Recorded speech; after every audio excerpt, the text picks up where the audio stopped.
Pas de plan sur ta propre vie. Tu n'as pas de plan sur ton avenir. Mais la femme que tu vas épouser, il va t'aider par rapport à quoi? Pourquoi tu n'as pas dans l'oyenge? Pour vivre dans l'oyenge, pourquoi on bête à mur dans l'ini? Est-ce que je peux continuer? Oh, pourquoi vous me regardez comme ça? Est-ce que je peux avancer? Voilà pourquoi, bien aimé, beaucoup de gens ont échoué dans leur vie. Non pas parce qu'ils ne sont pas intelligents, mais ils ont échoué faute de plan. Ils n'ont pas de plan. Beaucoup de femmes ont échoué dans leur mariage. Non pas parce qu'elles ne sont pas intelligentes, mais c'est parce que quand elle est entrée dans ce mariage-là, quel est le plan qu'elle a par rapport à son mariage? C'est que quand je suis entré dans ce mariage, j'ai une mission. Quelle est ma mission? On observe la mission par rapport aux besoins qu'on trouve dans son couple. C'est à partir de là que tu vas commencer à t'ajuster. Ce peuple avait un plan. Avant de commencer à bâtir, ils ont dit, faisons-nous quoi? Un nom. Mais pour faire un nom, nous devons travailler. Bien aimé, dans la vie, si tu veux te faire un nom, ça commence par le travail. Est-ce que quelqu'un peut dire le travail? Si tu veux faire un nom dans ta vie, si tu veux bâtir ta réputation, bâtir ton image, il y a un travail que tu dois faire dans ta vie.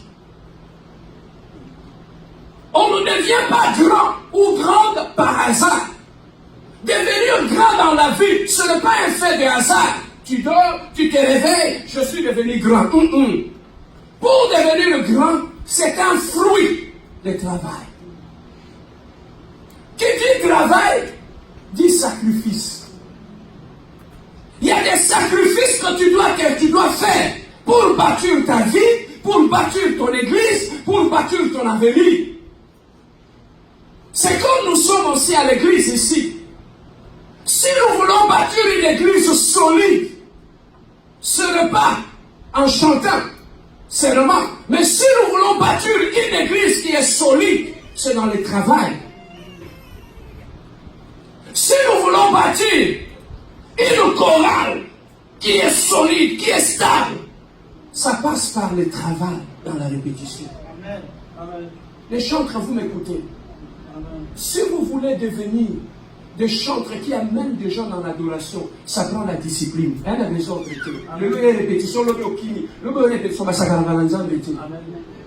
Dieu risque de te frapper.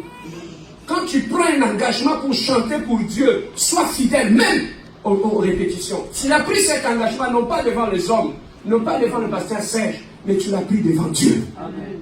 Voilà pourquoi tu dois être sérieux avec Dieu. Papa, lorsque tu prends un engagement avec Dieu, tu n'es pas sérieux. Où tu as mis ton cœur, c'est là que Dieu va frapper pour tout disperser. Amen.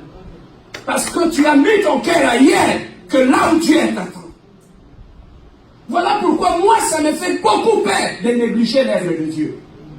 Je préfère canceller le programme, mais ne pas négliger l'œuvre de Dieu. Mais si nous voulons bâtir une église, on ne peut pas la bâtir dans la négligence, mais on ne peut que la bâtir dans le travail. Lorsque nous travaillons sérieusement, lorsque nous sommes fidèles à nos responsabilités, c'est là que Dieu va commencer à travailler avec nous. Amen. Alors, si tu veux bâtir ton mariage, tu veux bâtir une famille, tu veux bâtir ta vie, même pour les hommes, tu es un jeune garçon, tu veux bâtir ta famille. Papa, pour bâtir la famille, et ça, tu as ta pantalon, tu as ton loté. Tu as collé, tu as la maman. Si tu veux te marier, je dis ça même aux parents, il y a des parents ici. Si ton enfant veut aller se marier, tu dis, maman, il y a des gens qui ont plan la vie, mes amis. Plan mignon ça.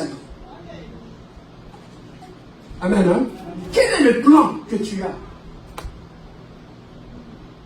par rapport à ta vie? Il faut d'abord te poser la question. Quel est le plan que j'ai pour ma vie? Quel est le genre de famille que je vais bâtir? Quel est le genre de couple que je vais bâtir? Tu as une vision de la telle manière que quand tu t'assois avec moi sur une cobale, tu es capable de lui dire, maman, t'allais pas être au sali, t'allais pas être un maillot.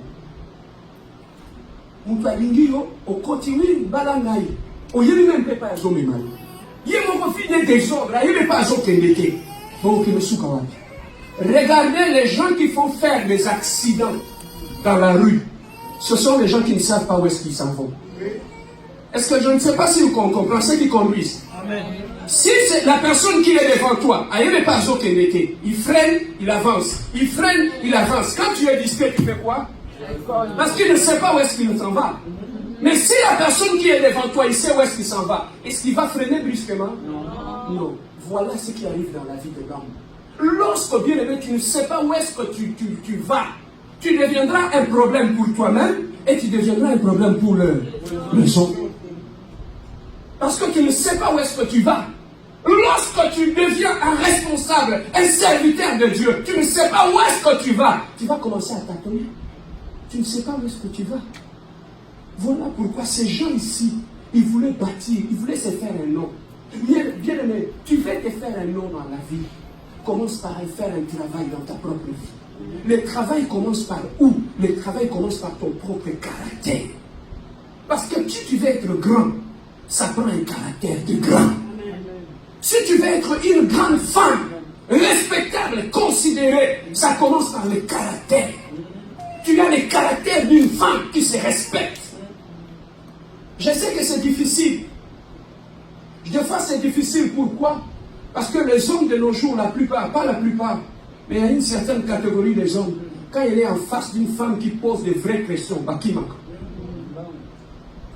Il y a une raison pour laquelle je dis dans la scène, nous sommes dans le bitala. On a dit moi célibataire. On a tellement maillé qu'il y a la bazo qui maille. Quand tu es une femme qui pose des vraies questions, on va la zoba au qui. Et quand tu vois ça, Jacquimin a fouillé, tu commences à pleurer Jacquimin. Ah, Jacquimin a fouillé. Tu vas passer, Jacquimin a fouillé. Mais Jacquimin a fouillé parce que Jacquimin c'était un aventurier. Il n'a pas de plan pour sa vie. Amen, non? Ces gens voulaient se faire un nom. Ils ont commencé à bâtir quelque chose. Ils avaient un plan pour la vie. Ils voulaient bâtir quelque chose. Ils se sont dit, assoyons-nous, construisons un plan. Bien aimé, tu dois avoir un plan pour ta vie. Un plan par rapport auquel tu vas mener ça devant Dieu. Tu vas présenter cela à Dieu. On va dire qu'au sein de la plan, il y a vie. Tu ne prépares des hommes. Commence à prier pour le plan que tu as pour ta vie. Qu'est-ce que tu veux devenir? Tu veux devenir une bonne épouse dans ta maison. Commence à travailler ton caractère. Papa, moi c'est à ma langue. C'est à partir de la maison de tes parents. Tu as le sens de l'ordre, le sens de responsabilité. Tu sais comment arranger. Moi c'est madame, tu as la chambre. Ici on ne prêche pas que le spirituel, on prêche tout. Amen. Ah, exactement, mais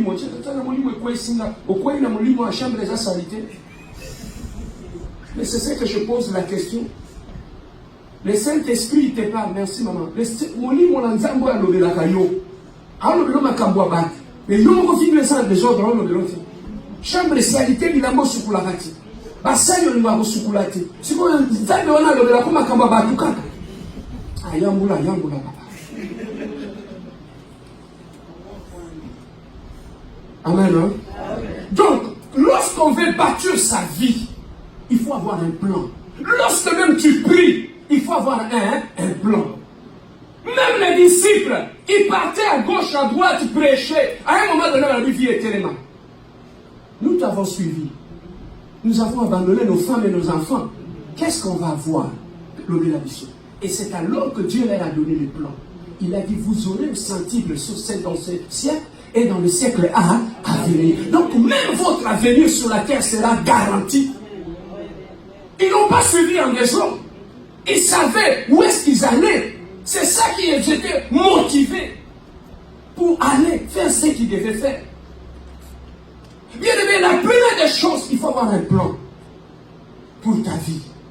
Et lorsque tu as un plan pour ta vie, il faut maintenant commencer à travailler par rapport à ces plans-là. Tu veux devenir un monsieur, commencer à travailler. Et ça, quand on m'a lobaté, moi je suis un monsieur, je me respecte.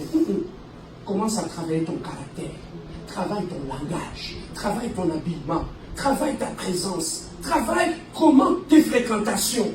C'est l'ensemble de tout ça qui fera de toi un homme respectable et respecté, même dans ta famille. La famille va respecter en latte, mais va respecter à côté. Au yé, au zunzou, au kitisi nase, on a mis fufozoli, on va dire nase.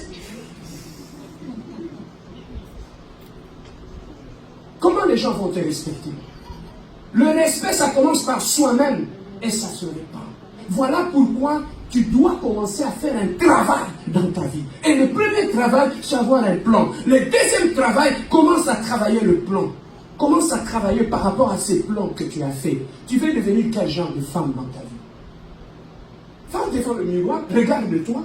Dis-toi, je vais devenir quel genre de femme? Dans la vie, nous avons des femmes légères, nous avons des femmes de valeur, nous avons des vases d'honneur. Mais toi maintenant, tu vas dans quelle catégorie? Des hommes. Tu vas dans quelle catégorie?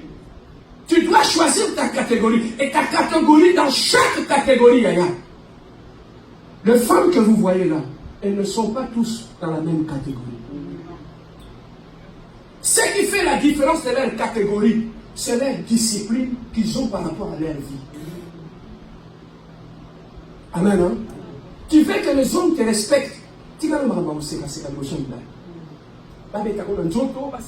Non. Impose la discipline, impose le respect. Amen, hein? Ah, ma femme ne me respecte pas. Ma femme ne me respecte pas. Elle est têtue, elle est impolie. Papa, ta femme ne te respecte pas, il est têtue, il est impoli. N'a poubelle n'a pas mon roi, mon misate. Si vous ne me respectez au même. Je suis le chef de cette famille. Même le fils qu'on le balai, tu ne peux pas passer. Même au côté ça, le coup, il a sur le cotarati. Apprends à être un leader.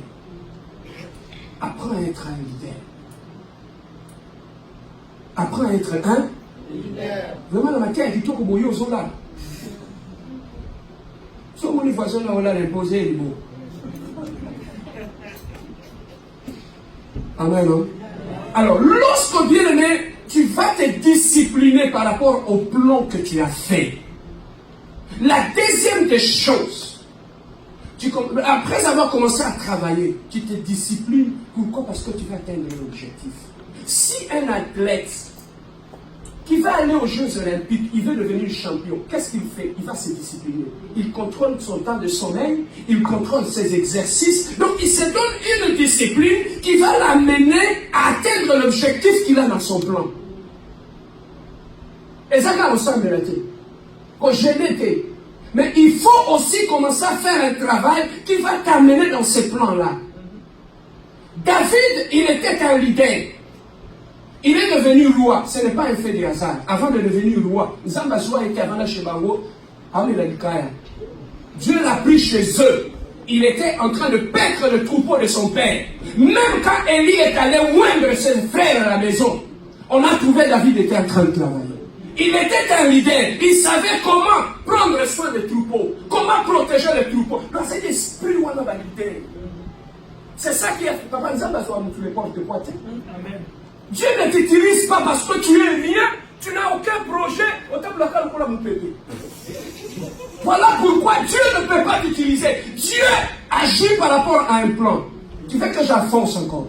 Je vais t'expliquer. Lorsque Dieu avait créé l'être humain, il a pris la boue, il a façonné le corps.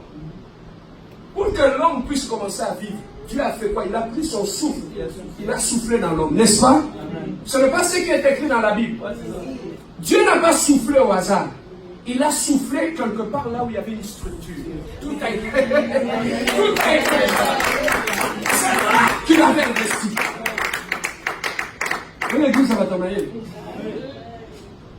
C'est là que Dieu avait investi. Mais maintenant, Dieu veut investir dans ta vie. Qu'est-ce que tu as déjà bâti? Automini. Plan une sur l'accent zambie. Lorsque même tu es serviteur de Dieu, tu veux que Dieu t'utilise puissamment. Quel est le plan que tu montres à Dieu? Amen, non? L'homme fait la structure et Dieu va venir placer son esprit dans ce que toi tu as bâti. Tu n'as rien battu, tu pries. Seigneur, ça là. Mais il n'y a pas de structure. Dieu va me placer son esprit. Où?